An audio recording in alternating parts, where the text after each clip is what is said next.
Hello, I am Chris Otero from the Customer Success Support team for the Algo product line. I will be presenting a short video on how to use the Algo scenario engine from the command line.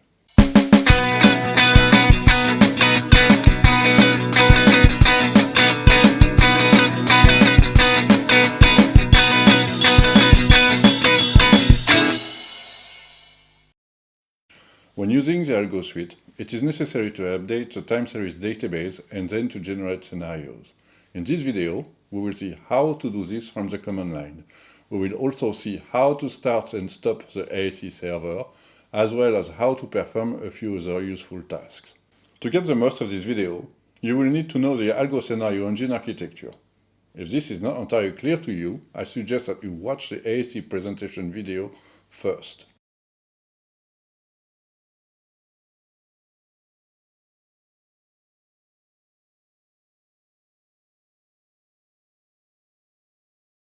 So, the first thing that you do is to go into $ASE home/bin. That is the place where you'll find all the commands that you need to use for running ASE from the command line. In order to use any of the ASE commands, you need to have the ASE service running in the background. The ping ASE command without any parameter can be used to check whether the ASE service is running. The ping ASE command will return you 0 if the service is running, and 3 if the service is not running. Here I can see that the service isn't running, so I need to use the start ASE command for starting the service. I give as a parameter a -u username and -p password. Please be aware that for the purpose of this video, I'm accelerating what you see, so don't be alarmed if it takes much longer on your system.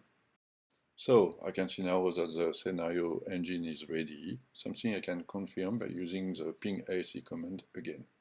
And as you see, ping ASE is this time returning a 0, which means the service is indeed running. Should you need to stop the ASE server, you can do so by using the stop ASE command with the -u username and -p password. After a short while, the ASE server will be stopped.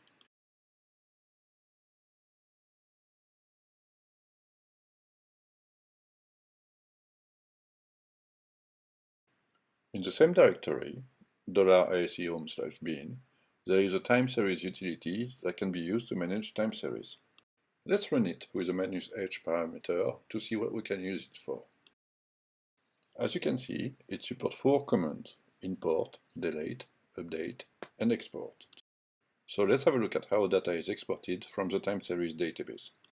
I will use the time series utility, giving it the export command and -u username and -p password parameters.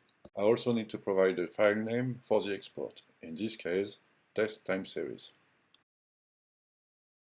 After some time, the command completes and the file is available in the file system. We can see here that the file has been created. Let's have a look at its content.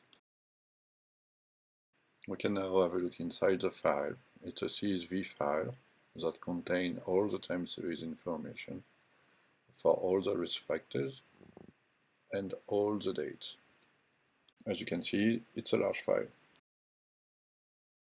Should I need to load an entire time series database, I will use the time series utility, giving it an import command and again a -u username, -p password, and the name of the file containing the data.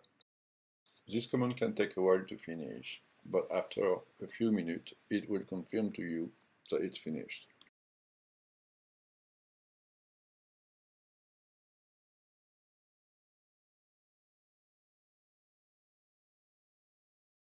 So, still in the same directory, $ASE home/bin, there is a generate command. Let's run it with a -h to see what we can do with this command.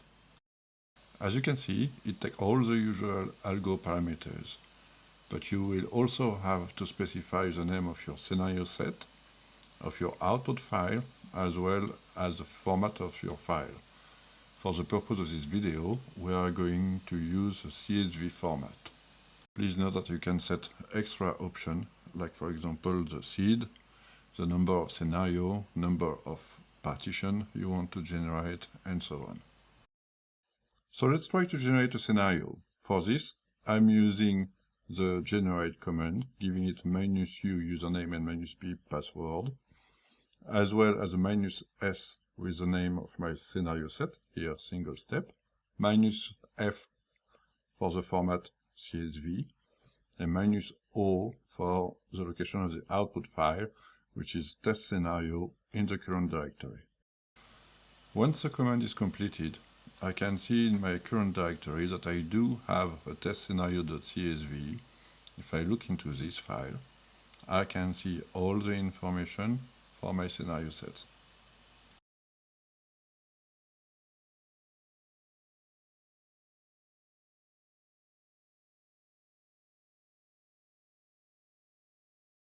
You need to be still in the same directory, $ASE home/bin, even if the run ASE utility that we are going to see now is located in the script subdirectory.